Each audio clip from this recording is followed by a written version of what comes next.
Anyway, let's not waste anyone's time because people don't Nope. give a shit about the pre-show today. No pre-show. Let's go.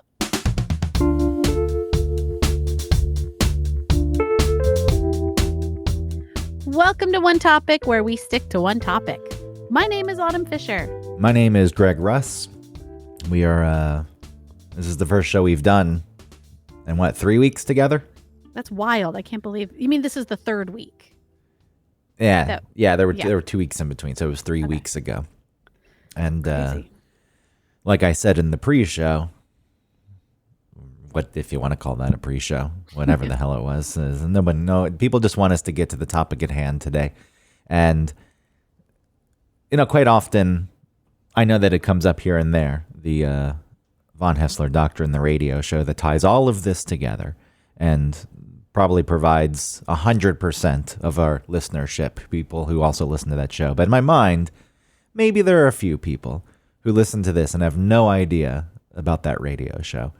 And to those people, I apologize, because this week's episode will be focused on the changes, the happenings of the von Haessler Doctrine on WSB 750 AM, 95.5 FM. Does anyone still listen on AM? If I were in Atlanta, I would. Would you? You like the AM signal when you're driving in your car and you press the gas pedal and you can hear the hum change pitch. I never had that. It's like there's a hum and an AM signal. It's like, and then you press the gas pedal, and as the revving goes up in the engine, it goes up with it. Interesting. I never had that. I was raised on 750, so AM is where it's at. Your parents 95.5 was the beat for me. It was never WSB. Your parents just sat you down in front of the radio box and say, raise our child. Yes, I listened to the Home and Garden Show. I listened to the Home Fix-It Show. I listened to Bortz. I listened to Hannity. Wow. I listened to the morning show, and there was like a morning show during the news in the morning. You listened to Hannity. I don't know if I really had a lot of opinions about what he was saying, and I wonder if he was less intense back then. Like, I think Bortz was pretty intense and sort of shocking in some ways, which I didn't believe everything he said, especially when he said things that were shocking. I was like, okay. But with Hannity, I wonder if he was less divisive as he is now, because that's just the sort of the temperature of the room. Yeah, as time went on, I know that things became more extreme, and this was maybe before Bortz got old and cranky, which is maybe also happening in our immediate orbit. Anyway, so let's just jump into it. Let's do it. Because you promised people online that you would talk about the shift of the time slot shift. Yes, from 9 to noon, which was just great, to 4 to 7, which I hope is great. The show, how long has it been 9 to noon at this point? I know it started just at noon. Maybe 6 years? Did it start at 11? See, I can't remember the progression. I don't remember either, because wasn't it like 3 hours on a Sunday, and then it was 1 hour a week during the week? Each weekday, and then it moved to. See, I don't remember, but I think it's been the morning for like 4 or 5 years. Yeah, it was. It doesn't matter. Yeah, it doesn't matter. The point is that it was a great time slot, just speaking for me, because everything is done by 1 o'clock, and then I can fill my day with the rest of anything else I need to do, whether it's personal or professional. And I happen to fill my days with professional things that take place in the evenings, and now that's cutting into that. Okay, well, concerning. We'll get to that. And I agree it's concerning. And I think a lot of people have had the same thought. What about Autumn's other jobs? What about Autumn's kids? Going to the time slot swap itself. Yeah. I got a text from Eric the other day. Said, show's moving 4 to 7 starting May 1st. And was it that Kurt? Yeah, it was. That was it. I mean, we ended up having more of a conversation. Okay. But I didn't know what to make of it at first, and it did kind of feel like a demotion. Yeah, I don't know enough about sort of the insides of radio where is that good or bad? I'm being told it's good because it's drive time and it's more exposure to, people driving. Most radio stations, it would be an upgrade because you would want the drive time. Traditionally, 6 a.m. to 10 a.m. was the morning show, and that was the morning drive. And afternoon drive was 3 to 7. And if you were doing a midday show, which is what, the it's kind of like what we were. Yeah. Yeah, that was a midday show. Normally, going to afternoons, you say, oh, wow, that is a promotion. That is an upgrade. But WSB has that strange history where the 9 to noon slot has prestige attached to it. Yeah. And because of that, and I think, I guess that was born out of it just being Bortz's previous shift. I think so. And that I don't think that's any reason to keep its prestige title just because one dude had a popular show in it. And us, we have a popular show in that time slot. I agree. And listening habits, even though we're talking about when Bortz was on, people listen differently. I guess you could stream online, but for the most part, and yes, there's always traffic in Atlanta and there's always people in their cars, but there weren't really podcasts after the fact, so you'd have to catch the show live. And if you're at work sitting in an office, you probably weren't listening to the radio, so it's a bit surprising to me that people view that slot. And, as I say that, things have shifted. People work from home now. You can stream the show live. And maybe you could do that back then when he was on. I think you could, but wasn't like people the dark weren't ages. doing that. I mean, I'm sorry, people might be doing that in their offices and stuff, but it's just totally different now. I wouldn't, I don't know if I'd enjoy listening to a show that was on the radio. I'd rather download it as a podcast so that it was more streamlined, with the commercials are taken out. I'm assuming that I don't know if when we move it into it being a podcast after it's aired live from 4 to 7, will we include the traffic stops? I'm not sure, but I don't know how that would be edited out. I think that'd be hard to do. Oh, anyway. I don't think it's difficult to do. It just requires a little bit of extra work. But who's going to do that? Yeah, it's a lot. Who's going to end up doing that work, making that edit? And that is one of the things that has come up. The Switch itself, I had the feeling, I was like, I don't know, is that a demotion? Is this a bad thing? Are they trying to get rid of the show? And the more I talked to Eric, and apparently, and I don't know how much I'm allowed to divulge, but I'm not really giving away details of anything specific, but I guess this is something that has been on the radar for several months at this point. And there's been conversations going on behind the scenes, and there was some kind of market test. WSB wants to... testing done. Yeah, WSB needs to bolster its afternoon ratings because, the station as a whole, I don't get the breakdown of ratings. I don't know the different day parts ratings. In the most recent ratings period, WSB was number 3 behind Magic. I don't know what station Magic is, and The River, which still blows my mind that The River, with the music that they play, is somehow the top rated station, which with huge numbers. Feels good. Feels familiar. Is that all it is? Is that? Yeah, probably. If you're listening to, if you don't have a way to listen to anything else in your car. But you do. Everyone does. I mean, not everyone. Okay, there's some people still driving the 1973 Datsun. Fine. Well, let's say you just have a very bare bones car. You don't have Sirius XM. You can Bluetooth your phone to your car, unless sometimes your car, like when you plug in your phone into your car, it treats it like an iPod. And it's like, what is this? And then your phone's like, I don't speak iPod, because I'm not an iPod. I still don't think it's the majority of people. I know that these things exist with other people, but and I'm not wishing ill on The River. We obviously know people who work there. It's part of the Cox Media group in Atlanta. Yeah. So I'm not rooting for its failure. It just is surprising to me that, because it's not, I know it's programmed differently, but it's not different that different than 96 Rock, let's say. Yeah. And that was never, the station was fine and it had its periods where it was doing really well, but I don't think there was an extended run of 96 Rock being number one in the market. So, congratulations to the programming, and whatever they hit on, they got it right. And it's been number one for quite a while. And WSB has been, I think at some point it was down to 6 overall. And again, these are 6+ numbers.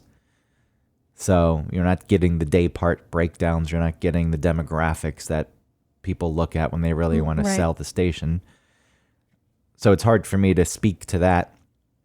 And if we were on the air, we wouldn't even be able to speak to that. That's illegal.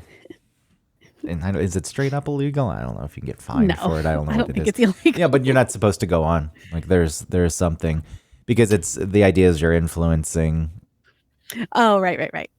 Yeah, it's muddying the purity of the numbers. Yeah, you can be vague about it, but if you went into specific details, so WSB, for whatever reason, I'm sure we could spend a whole hour breaking it down, the reasons that it has fallen. Because from what I remember, my time in radio in Atlanta, it was always number one. No one was beating it. Sometimes Hot 97.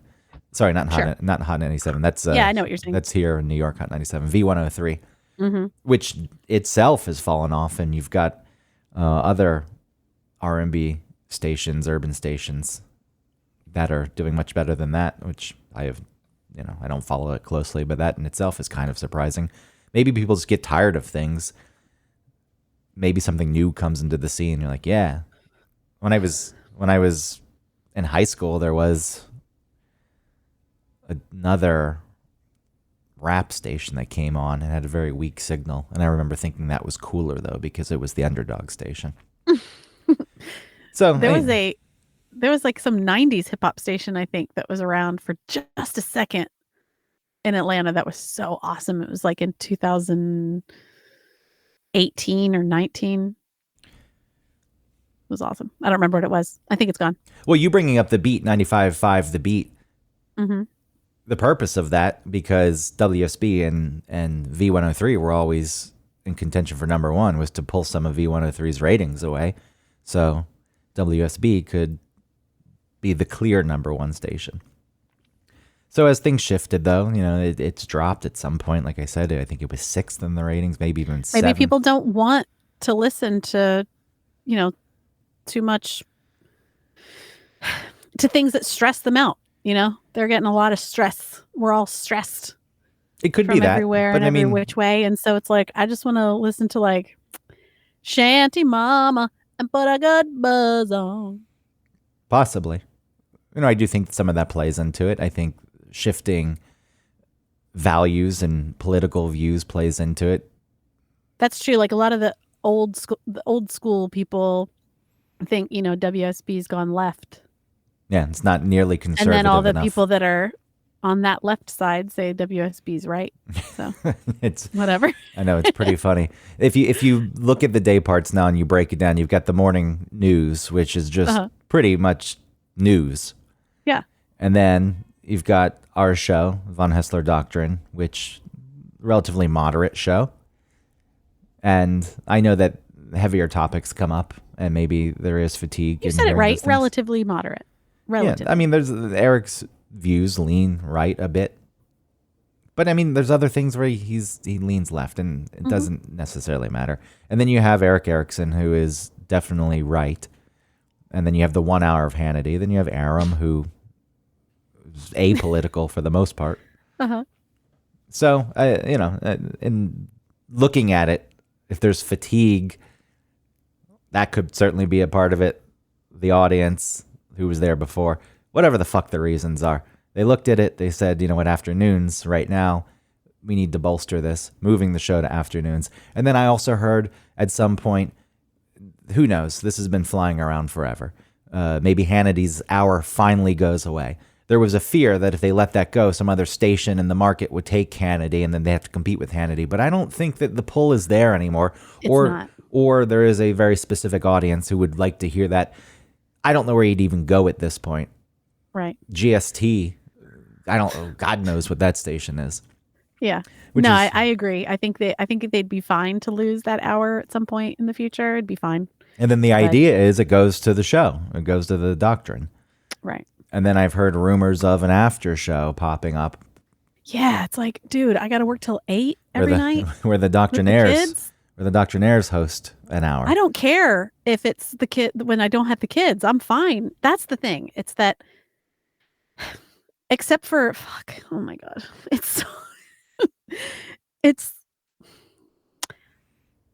I hope that it will benefit the show and therefore me. But I am not at the top of, I'm not the strongest bird in the nest that's getting fed all the worms, I'm a little bit further down and I'm missing like every third worm because I'm only getting every third worm. No, it's a huge shift. Thinking about it, when I got the news, at first, we're inherently selfish beings, and I thought about how it would affect my life. Because I've got things, it's much easier for me to get away from my real job in the morning because some people work on the West Coast, so they're not even online until later. Mm-hmm. And I can block off like the first 2 hours of the day, first 3 hours of my workday, and just say, as far as other people are concerned, that's my time to really dig in and do the work I need to do to set up myself up for the day. And then I can move into meetings. And then quite often in the afternoon is when I have meetings and recordings and other things to do. Yeah. And I was thinking about, ultimately I'll figure out a way to make it work. I'm only on 3 days a week. I know that the format's going to be shifting a bit because it's going to have to fit the new clock. You might not be able to stick around like you used to, but you could still block out times where you could do your segments. I could also just say, like, look, I have to be done with work on certain days. You don't really have to give details. It's like, look, my life has shifted, things have come up, and I need to figure out. But for you, this is your second. And for me, it's my first. Well, yes. So, after I thought about myself, I was thinking about everyone else on the show and what that meant. And you run through, and it's like, okay, Tim's got a kid. Yeah, I was thinking about him too. And only because his wife has a crazy schedule also. Like, not as crazy, like an odd schedule. Yeah, I don't know her hours. What are they? Morning? Like early morning? Like early morning. So she goes to bed super early. And so now he's going to be getting home at 7:30, 8 probably. And then if there's the after show, then 9. And then you have Jared, who loves to go to the Braves games. Well, Jared's flexible. I mean, and the Hawks game. So what's he going to do, though? He's got the game started 7:07. You're right. Those are his things. And it will cut into that. And that sucks. And that's why you're not going to get a version of the show that has the traffic cut out. Because it's like, I got to get to Truist Park. I got to just slop this up. Maybe it'd be better if it was just released in the morning. But I mean, okay. Me. And for me, I know. Then we're going to get to you. I'm just telling you the progression. It's like, I know. You think about it, and then, whatever with Eric, maybe he'll not have excuses. He's got his life set up, and he can do anything he wants at any time. Well, then he doesn't. But I was up late for the game last night. I watched football, and everyone's so fucking lazy these days. You know what? If I ran a business, I'd set the mandate that you need to be in the office. This is outrageous. But I stayed up late and I got drunk, and then I'm working from home, or I'm not working. I can't make it to work for my 9 a.m. start time, which is when most people start work. So I'm doing the show from home. Mm-hmm. So there's less of an excuse there. But okay, yes, now we'll finally get to you. And obviously, a lot of people have had the same thought. I was thinking about it. Is really nice. It really makes me feel thought of. So I appreciate everybody thinking like, I thought about Autumn and hers. It's like, you did? Thank you. Oh my God. Well, so I mean, it's people know that you work at the yacht club. Mm-hmm. People know that you do trivia. My beloved trivia. I feel like you could push that though to 7:30. So that's the thing. So that trivia starts at 7. I usually leave my house by 6 to get there by 6:30, so that I can just be there. And then announce at 6:45 that we're starting in 10 to 15 minutes, and then we start at 7. If I've asked them to see if we can push it to 7:30, but even if I do that, if the show ends at 6:56, I gotta run to my car, to get there, and I would get there maybe 5 minutes before we start. What kind of restaurant bar is this? It's like a family restaurant. Is there a manager's office? Yeah, but there's not really a manager there. It's like the bartenders. I'm saying, sure, that have been there for a billion years. It's also right next to a hotel, and the hotel keeps a lot of people that are either from like stranded at BWI, or there are a lot of truckers that stay there because they like travel in from like there's one regular there named Eric who lives in Scranton, and he comes in every week to like run a business from Maryland, and then he goes home to Scranton, but he stays in that hotel. All right, look, if the hotel's there, the hotel has internet. You already do the show remotely. Work something out. So then on Mondays, maybe the hotel has a small conference room that's not used, and you set up and you have to do the show there. And then when you're done, you're immediately over to the bar. It's not a bad idea. That's the one thing that you have going for you is you already do the show remotely. You're right. Mm-hmm. I know that that's not ideal. That's a good point. That's not ideal, and that stinks. But I was talking to English Nick about it because people were wondering if he's going to be able to be on the show anymore because he's at the station in the mornings right now. Until that shift gets filled, he's going to go back to middays, but he's not coming back to the station. And just to barely speak during Toodle Pip. And he brought up that he mentioned to Eric, maybe we can record some things. And oh yeah, but no, Eric said, and rightly so, it's like it's going to be kind of hard to fit in the new clock. Oh, because of the traffic and stuff. And maybe that may shift. I don't know. I know WSB prides themselves on traffic, but the fact everyone's got apps these days, maybe there's an ability to shift some of that and not do as many updates. Yeah. The number of people who would actually be angry, I think, would be far less than the number of people who would appreciate the fact that the show wasn't being interrupted. I don't think it's as needed. I know, again, that there's a whole department. No, I agree. I don't want people to be out of work. I don't want the Skycopter to be decommissioned. No, smiling. Yeah, I don't want any of that. But is it needed as often?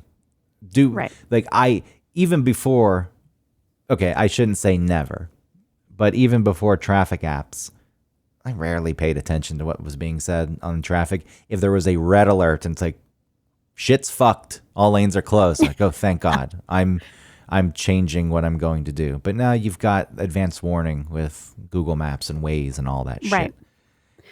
I don't know if that's going to shift. But going back to Nick, I said, just do what I do. I joined via Clean Feed, which is a browser-based program, and it creates a pretty clear signal. Obviously, sometimes there's connection issues, but that's internet connection, not the thing itself. You get a decent microphone, and you're good. So I think that's a good point. I could work something out at the restaurant, possibly. Yeah, you do the show do you do trivia every Monday, or the weeks you have the kids you don't do trivia? No, I do trivia every Monday, and my mom watches the kids on the Mondays when I have them. All right, so then the next thing is the yacht club, which really, I was sort of just when I was thinking about the changing and how it was going to be a problem. It felt like it was going to be a bigger deal, but now it's just that I'm not available on Thursdays or Fridays because we're closed on Tuesdays and Wednesdays, and they don't normally schedule me on a Thursday because it's been slow, but now the summer is coming, so I think that they were going to start scheduling me more often on a Thursday, and then I'd be working like Friday, Saturday, Sunday. So now I'm just not available Thursdays or Fridays. I'm just available 2 days. I'm available Saturday and Sunday every other week. What was the shift that you would work? You get there by 3:15. And then we close on Friday and Saturday at 10:30. So that's the earliest they open. There's not or 10. I'm sorry, 10. There's not like a brunch rush during the week. No,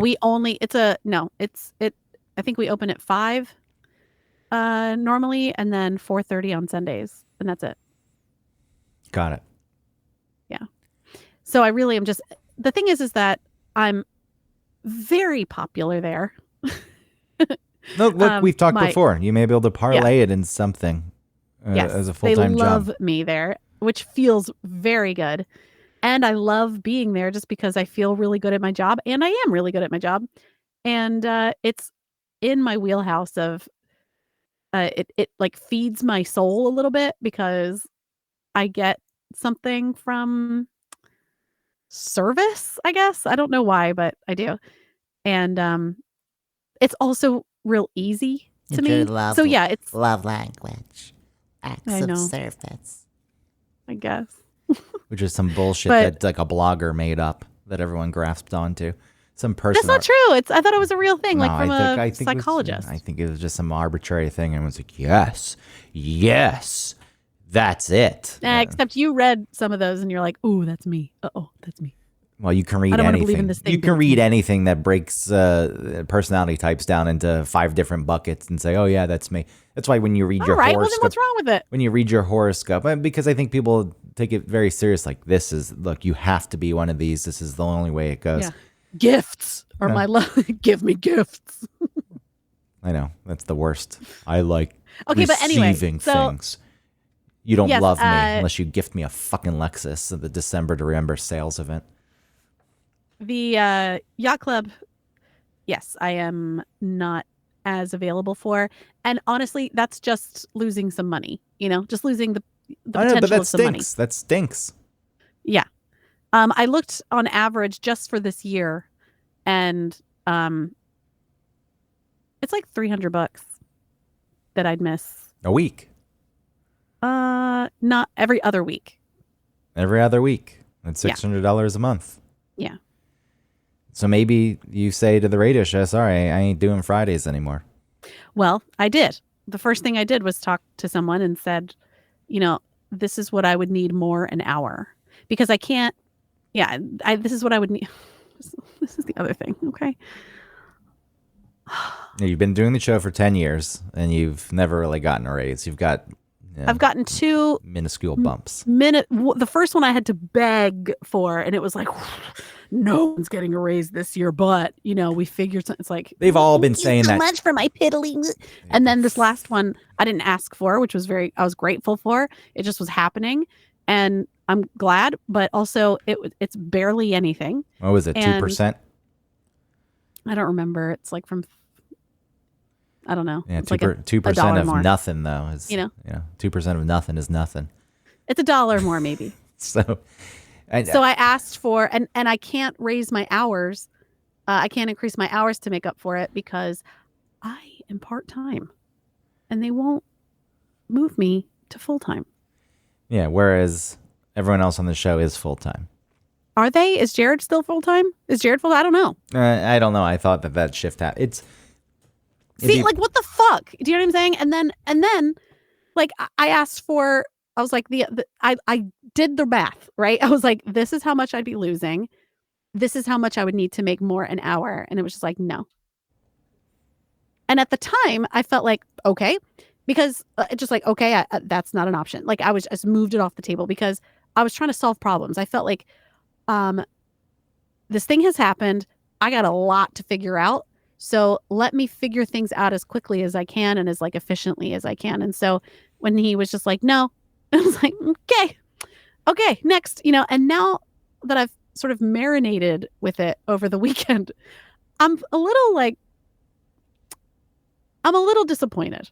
Because it's been so long. It hasn't been 10 years. I don't want to speak in hyperbole. It's been like 8 years, almost 9, that I've been doing the show, right? From the basement to now. And it's certainly been 9. That was 2014, February. Okay, then 9. I always think about it when Ellie, because I was pregnant when I started the shows, and I know Ellie's turning 9 in May. So yes, okay, 9 years. And maybe with the station officially less time, but it's always been kicked down the road about what they could get for me or what. I hate even saying that. It's always just been like, you're making a lot, aren't you? I'm like, I guess. Well, for what I do, yeah. And for the amount of hours that I work, yeah. For what people actually do for a living on roofs, like tarring a roof in the summertime, like, yeah, absolutely. I'm fine. But when it's always just been like, in the future, we'll try this and, hopefully this will happen and then you'll get that. It's like, it's just been that for so long. It's now, to me, it feels now it's time for action instead of words. And I'm not very good at, in that moment, sort of negotiating, because I create what I feel are true connections with the people I'm talking to. And so I believe them when they say they can't do it. And I'm like, okay, well, I know you've got my best interest. It's like, well, the truth is they probably can't do it themselves. They probably can't. There is a mandate. Radio, media in general is notorious. Like, I'm dealing with it now, working in new media, not broadcast media, was the first to go. I feel like 2008 was the best thing that could have ever happened to radio companies. And I don't really mean that, because I know they lost a lot of money because advertising went away. The first thing that happens in a recession is advertising dollars dry up. So, but they have hung their hat on that. They hung their hat on that for 11 fucking years. And then also COVID. Yeah, then COVID came. Yeah. It's like, oh my God, it's the same thing. We have no money. And you've seen it. You've been in radio. You have seen the dwindling number of people who work in a station. And, on my side of things with new media, which was only okay for as long as it was because it was backed by venture capitalists, it also relies on advertising. The venture capitalist money is drying up. And advertising has been down, and there have been layoffs, and there was a big restructure at my job, and I got a promotion and I got a raise, and I was bumped to director of post-production for audio. I know my last boss, who was director of post before he quit, I know what he was making. It was like $137,000 a year. And I was like, okay, yes, we got you your promotion. We got it approved. Nothing like that. It's like I got a $9,000 increase, which, look, I'm not going to complain when there are people who, were laid off, or people who aren't getting raises. They throw that out there, though, too. So you're saying that you got a raise, but it didn't equal what the previous person was making at that position. Yeah, they standardize everything, and then but then they set it up with ranges. Like, no, that's within range. It's like, okay, well, you've just made the range different than what it was. So that's what I think. You know what? I think that's my mistake, is that I am taking it personal, and I am treating it personal. Well, but what I'm saying here is that's real to an extent. I just want to finish my thought on that. Okay. I say that I'm not going to complain. $9,000 is $9,000. That's nice, but also it can be both things. I can say, okay, I'm lucky that I even got that when other people aren't getting anything, but also it's kind of bullshit. Right. That's allowed. Jumping to the people you're talking to probably don't actually have the capability to get you more money. Just as my boss, I believe her. Like, I don't blame her. I know when we were talking about that, it's like, okay, there's people making these decisions. That sucks. But the fact that you've been there for as long as you have, that's, and other people on this show have seen increases. And then, I can't speak to it with I don't know if they have. I'm assuming that they have. I don't know. It feels as though I have an endorsement and Tim doesn't, and neither does Jared, which puts me, I guess, maybe back up to where they might be now. I don't know. Maybe that's why they're keeping me low. I mean, that's one of the most annoying things, just as a person who's, in the orbit of the show, but not there full time. And, I'm not expecting endorsements myself. Looking at the endorsement situation and how almost none go to the show. And I know it's been talked about before, going to people they all they go to the show. Well, some of them go to the show. Yeah. But there's also people who aren't even on the air in any real capacity anymore who still get a lot of the endorsements. So that was mentioned to me also, saying that, the person I'm talking to, the program director wants me to have more endorsements. And, he was saying that I don't know what makes the difference between where the time slot now and the time slot that is going to change for the afternoons, but that I'll be the only female voice. Maybe that's in the afternoons besides like Christina Edwards, but I'm the only female voice at that station that doesn't do the news or the weather. I don't think that Belinda even has her. Does she still have her show on What Saturdays? about Word on the Street? That's not on WSB. That's on at night, I thought. Oh, you're right. Sorry. Still, I mean, you can still make the point. I'm not trying You're to... right. I forgot about Word on the Street. I'm not trying to dismiss what you were saying. No, you're right. That's fine. It's a primetime show. It's a popular show, meaning the Doctrine. Yeah. And the fact that the endorsement... But that's always radio's fucking dirty little play. We can't give you a lot in salary, but we're going to get you endorsements. That's what they always fucking do. And look, I believe the program director when he says that he's pushing for that, and hopefully something can come through. Yeah, I hope so too. But and I know it's not him, but it does make me want to be more. I think I texted you about it. It's like I want it. It makes me want to play hardball, which I don't even know how to do that. Because I like I said, I do have relationships with these people, and I don't want to treat them like that, and I don't want to be like that. But I feel like I've not been like that forever, and believed everyone, and I, again, just like how you're saying, I'm not complaining.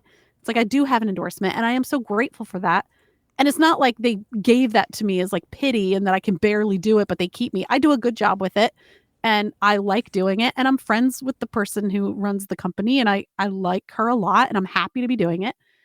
However, it is bullshit that other people have endorsements on there that like you were saying, aren't on the air anymore. And it's bullshit that Tim doesn't have an endorsement. And it's bullshit that Jared doesn't have one. Like, why doesn't why doesn't Tim get to do like basement bullshit, whatever? My flooded basement. He literally has a flooded basement when it rains. Well, it's like Nick literally had a heart attack. And is he going to be able to take over that endorsement? He's not on WSB, I know. But, that was a funny thing I saw on Facebook where it was like, Belinda made a new friend. It's like the first symptom of heart attack is death, luckily. Sudden death. My best friend, English Nick. And I spoke to Nick about that. I mean, he's in good spirits, and he laughed about it. But there are situations where it's like, no, this actually applies to me in my life. How come we can't make this work? People know who I am. It's like, I don't know anything about the operation of the sales team there. In my mind, I could be completely wrong, but I think that it's just easier when you have a client who's leaning on someone, you have the money coming in, like an endorsement with Belinda. Like, if the discussions aren't being had and they keep renewing, it's like, don't rock the boat. And I find it to be somewhat lazy. Mm-hmm. I think that, and people get comfortable. And when you're working in sales, granted, you're working on commission. And if you rock the boat and something goes I'm not away, jeopardize that commission. But I feel as though there's a flip side to that. And if you really put in the time and the effort to sell the show, you could probably make more money in the long run. But also, and this is I don't know enough about it to really even... this isn't the thing that I would enjoy doing, but there is a level of schmoozing that needs to happen. Relationship building at the very least. And I'm not there. Well, you're not there. But Eric himself is not someone who's interested in that. And I know that the endorsements are coming to him, so really, why does he care? Why would he? But for the sake of the show, it would be very helpful if he put in some FaceTime with the sales team. Yeah. That would help everyone overall. And it's a shame that doesn't happen. What? I don't know if you can play hardball, though. I don't... Like, there's this idea I was thinking about it. It's like, well, you know what? I can't do it anymore. I'm going to quit. I feel like certain people would say, no, you're valuable. But the people who make the financial decisions, like, okay, the show doesn't go away if she leaves, and that's money off of our book. Right. Mm-hmm. It's a salary off the books, and now we get to save that. It's a tough situation to be in. It's why, and I don't want to do it. I don't want to play. I don't want to be that person. I don't want to put other people in that position. But also, like, maybe that's why I'm in this position. Maybe that's why I'm not making more. I mean, there's the other side of it in business. It's like if people who don't really push and advocate for themselves do get walked all over. Yeah. And it's like, and so I don't know. I'm sure it's, a little from column A, a little from column B. And like you said, I mean, I do trust the people that I talk to in upper management and say, when they say, like, I can't do that. It's like, okay. I mean, I don't know.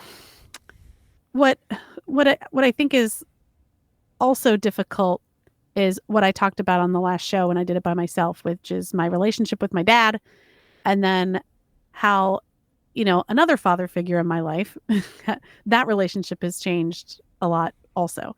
And before, I don't think that I would have expected anything out of that relationship, that friendship, that, like I'm saying, the parental figure. And now when I think, no, I should, there should be something more than nothing. And you're just talking about Eric, you can say. Yeah.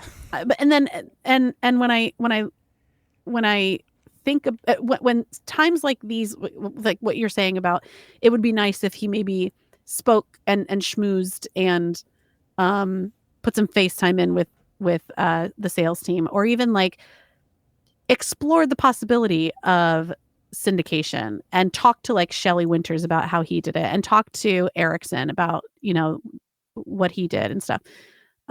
Get on social media. Not because you have to interact with it, but play the game, and that's fine if he doesn't want to do that.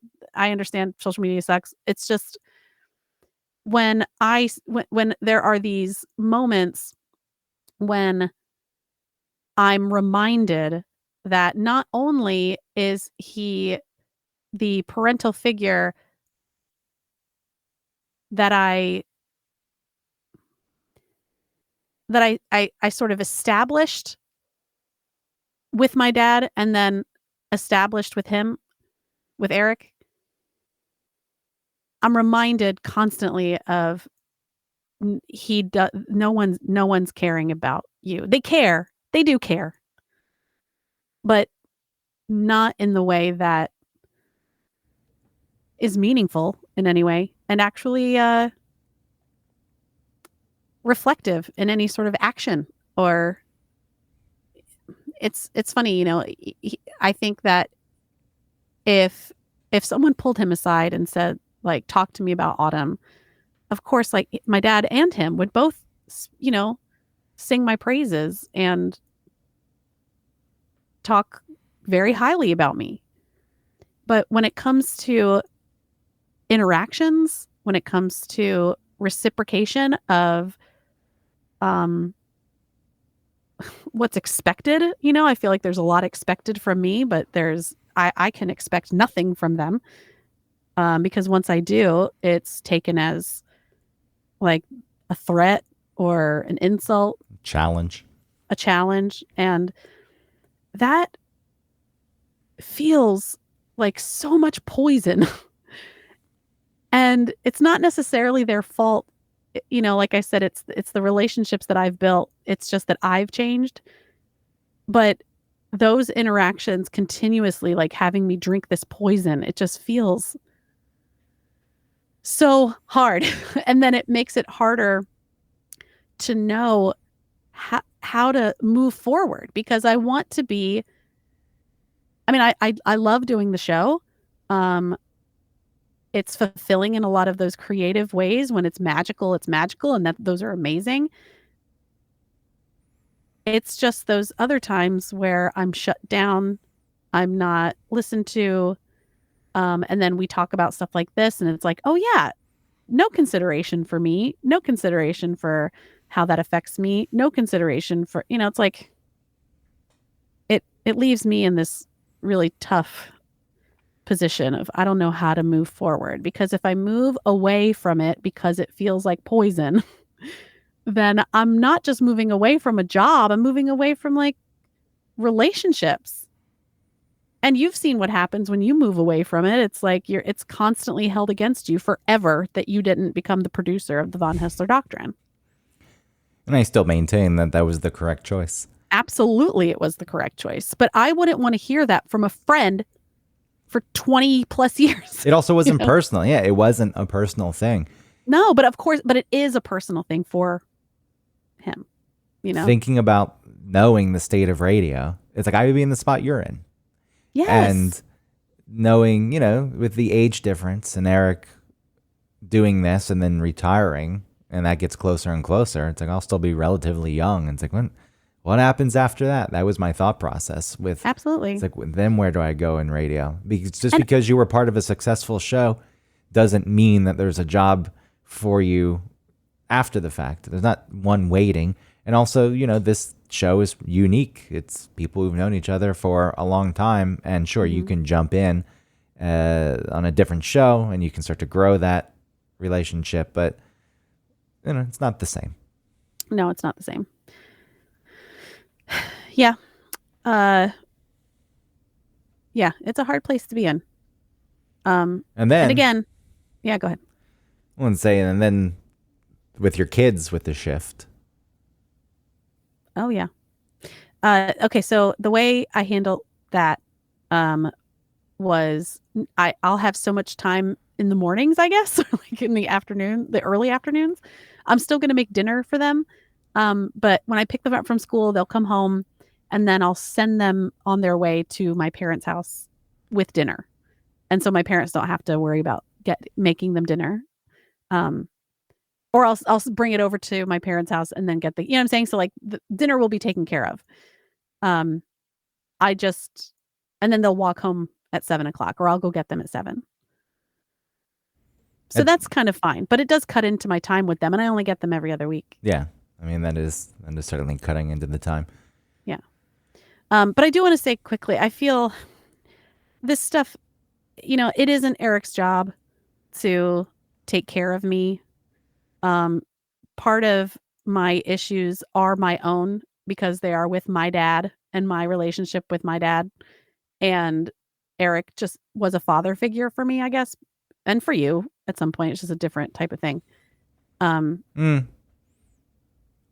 It wasn't similar. I wouldn't say father figure. It was more like we were friends. Obviously we were all friends, but I think my relationship with him was more like mentor, mentee. Well, what's a father figure? I mean, there's aspects of that, but there's a professional, level. There's when you get into your career. Right. I don't know why it's important for me to draw that distinction, but that's okay. I think that my relationship with him was a lot of me feeling like I know how to not bother him. I know how to like finesse a lot of things. And he probably really liked that. And then once I changed, stopped finessing, he was like, what the fuck's wrong with Autumn? I mean, you do push sometimes. Yeah. I'm not saying it's wrong or right. I don't do it on purpose. Are you sure? Not on purpose. Sometimes. No. The only time I push is like when he says he doesn't like something, like a wordplay or something, and then I'll push on purpose. But other times I'm not pushing on purpose. The times that he thinks, or maybe the times you're talking about, are when I'm trying to be heard. I'm trying to be understood, and he's refusing to try and understand. And then I push, I guess. But it's not like I'm going to try and piss him off. It's also not, I don't say that to be critical. I just, sometimes I listen, and it does feel like, you're like, all right, you're doing some of this on purpose. You're going. Yeah, stuff like that is never on purpose. It really is And that was before too. I think when I sort of had a little bit of a mental shift about all of that, it got a little bit easier to not make him understand, because I finally realized like there is no making him understand. So it's just okay. But even those, like that's a little bit of poison for me. It's like that's just another reminder of like it's not what you thought. I mean, the biggest thing is like you were making steps. So much of your life, income was reliant on the show. Yeah. And you were taking steps to separate a bit, or at least offset some of that, so it could still exist, but it didn't have to dominate as much as your brain space, head space, whatever the term is. And then the shift, it's such a weird thing. It's only, we're talking about 3 hours a day. I know it's just 3 hours, but it's a critical 3 hours. It is. It just falls into a zone where anything else that was set up is now affected by the shift. And it's like, sorry, you got, how many, you have 9, whatever. It's really just 1, 2, 3, 4, 5, 6, 7 days to figure it out. Good luck. I mean, Can you help me out at all? Nope. That came pretty quickly. Yeah. And it's interesting that nobody else knew. I don't know the way it went down. Like I said, I know that there were discussions about this for several months. Yeah. Eric was involved in those, but I can't say that like he knew that that's ultimately what they were doing. I guess he knew.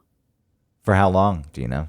I don't know, but I mean, he told us like he knew, but they had told him to keep it quiet, and so he respected that, which I totally understand. Like he has to have that relationship with them. He has to keep that relationship fine. I get it. I feel like everyone could have been trusted, though. Like, to me, I didn't need to know, but like anyone else on the show on a full-time basis whose lives were going to change. A week is pretty quick. It's like, okay, here we are. Yeah. Yep. So it's a lot of feelings at once, which is really hard. It's like optimism, like I'm not against it. I hope that it does sort of make the show, I don't know, different and therefore better. Maybe like they're saying is like increases our, what is it called? Visual or something. What's it called? Visibility. Hopefully we do get more endorsements from say, I don't know. I hope all those things are true. It's just, okay, I got to do a lot of shit now to switch this around. But it's so hard because you, like you keep saying too, it's like, I'm not complaining. Well, it can be but both. I am complaining. Yeah, that's fine. Yeah, it's both. I feel grateful and also, fuck. Things are subjective, and the way you're setting up your life. Again, even I felt a certain way about it. I was not. Right, I felt weird, and I didn't know what it meant. Well, the mood in the room was all like, "Yeah, all right, we're excited." I was like, "Yeah, okay." Okay. See, I wasn't. Okay. I wasn't around. Not excited. For any of that. Not nothing. I'm just like, fuck. Now I got a lot to do. I saw the video that was posted, and it's funny to read the comments because listeners of both shows like seem to fucking hate it. 90% of people are like, this is dumb. This sucks. And I don't want politics on my drive home. Yeah, I don't want to hear Millennial Match Game in the morning. It's wild. People just don't like change, and it's hard. Some of the people then go in, with their criticisms online, like, I'm going to tell you why this isn't working. It's like, okay. There's a lot of conspiracy too. Like Eric doing all that shit talking about management, and then they switched him as a punishment. Well, look, you don't get away with that kind of stuff. There are repercussions, but I don't think this is not it, because ultimately, for whatever reason, it feels like, I understand how it could feel like, is it a punishment? Is that a bad thing? Any other radio station, you move from middays again into afternoons, like, oh, that's a promotion. It's just strange. And it's true. With it WSB. is during actual drive time as opposed to not. But I mean, it is different now. It's not, people aren't just stuck or listening in their cars. You can do anything in your car. You can listen to anything you want. And you don't have to listen live. You can listen whenever you want. You can hear those old traffic updates that aren't edited out. I hope they're edited out. When the podcast is released. It's not that difficult. You're going to edit out the commercials anyway, right? So. Do they stop recording during the? No, I guess they can record the commercials too. No, the show's just recorded one continuous file. Then you chop it up. So Jared chops it up? Maybe George does. I don't know who does it these days. Yeah, I don't know either. I think. Oh, yeah. Jared. What happens to George? George is moving with us. Okay. Because we all wanted to keep our people. Like Longoria wanted to stay with Aram. We wanted to keep George. That's good. I didn't even think about George. I was really glad that we were keeping George because I really like George a lot. Yeah. Earlier when I said I was going through the show and thinking of everyone, I didn't think of George for a second. Not even George. Look, I didn't think of Nick. I like George. Yeah. I forgot about Nick. He came to New York. I hung out with him. I get along with him. Mm-hmm. At Jared's wedding. Yeah, he's a fun dude. George and I spent time together. But before he went on the dance floor alone, and you thought he was going to try to hit on people, but he didn't. He's fun. It was interesting, but good. I'm glad he moved too. And you didn't think of Nick. Yeah, I don't know why I didn't think of Nick. Well, the remote thing is, it's doable, and I think thank you for that advice. That's really smart. I also got the idea for making dinner ahead of time and like sending it with Travis, because I called him and I was like, what am I gonna do? Oh my god, I'm trying to figure it out. A big shift for only what amounts to 15 hours a week. Yeah, and a big shift. For that small, what is seemingly small change is actually, I'm losing $1,000 a month. Yeah, well, hopefully, I hope an endorsement can come your way. Hope something can offset it. You need to become a micro influencer. You need to go on a real push for your social media and get that get that Instagram up to 50,000. You need to hit it hard. What am I micro influencing? Once you get to 50,000, then the brands come out and they say, "Hey, create this post." Like my tummy time, my flat tummy tea. My tummy is so flat because of this tea. Yeah, and then you have Cheez-Its right under it. I eat Cheez-Its nonstop. It's all I eat for breakfast and lunch and dinner. Oh my god! If Cheez-Its came to me, I would be beside myself. But they don't come to radio. But you know what they go to? Social. You Cheez-Its, reach out. Anybody in no, the you don't have a following yet. You don't have the following yet. And if we can get this show to 10,000 downloads a month, then we have the opportunity to do live reads here. We were close, and then probably who gives us the live reads? Podbean? Yeah, I think there is more of a push when you're like, oh, this show's a little more legit. Look at these numbers. Yeah. Okay. I think hopefully. I think we got to 86 a month. Ooh, so close. I know. I always go back and forth on that. It's like, is that a lot? It's like, I guess compared to other podcasts. A lot. Compared to other podcasts, most podcasts, it's a lot. But in the scheme of things, it's not that much. I mean, I think it's a lot. I feel like some people just get like 200. No, you're right. Like even the top podcasts. Yeah. Where I work, there's a lot of popular podcasts, and I have access to all the metrics. And you look at the top ones, and look, this is nothing to turn your nose up to, but it's like 230,000 downloads for an episode.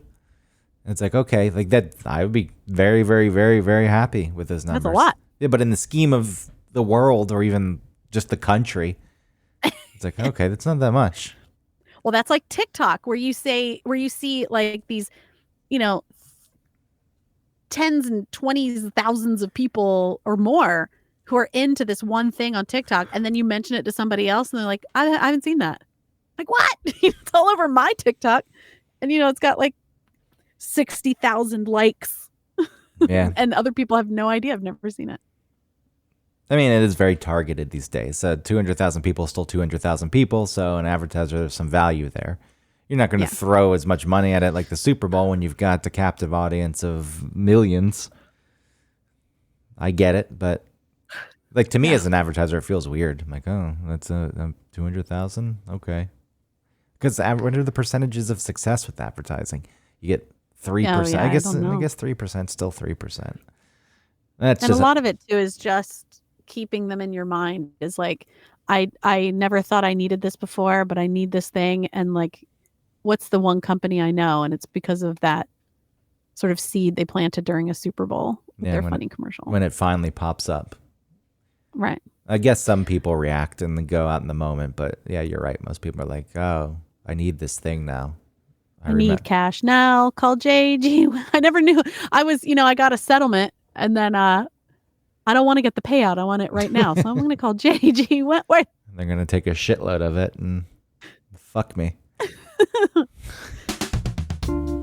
I do want to say, I'm feeling a little insecure about my honesty and my openness. Why? What do you think? Someone's going to listen and you're going to get in trouble? To me, out of all the things you said, the most incriminating is that you liked listening to Hannity. Okay. That's the worst. Well, I revealed a lot about my sort of feelings and stuff with Eric, and I don't know how comfortable I feel about, As you were saying it, I was thinking, what if Eric listened to this? I know. Chances are he won't. But if he did, I don't think it's anything out of line. Nothing was said that was disparaging. No, it's my thing. It's my issue, and I know that, but it affects me because I'm me and I'm inside of me. So what am I supposed to do? All right, everybody.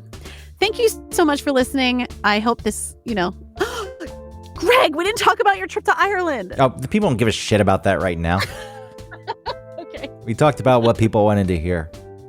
We can get to part 2 of my trip to Ireland at a later date. Okay. Since I did the show alone. 6 weeks later. Yeah, but it's like, come on, nobody cared. All right. Well, thanks everybody. Tell a friend. Get our numbers up so we can do some live, so we can interrupt your favorite podcast with live reads. Okay, thanks. Bye.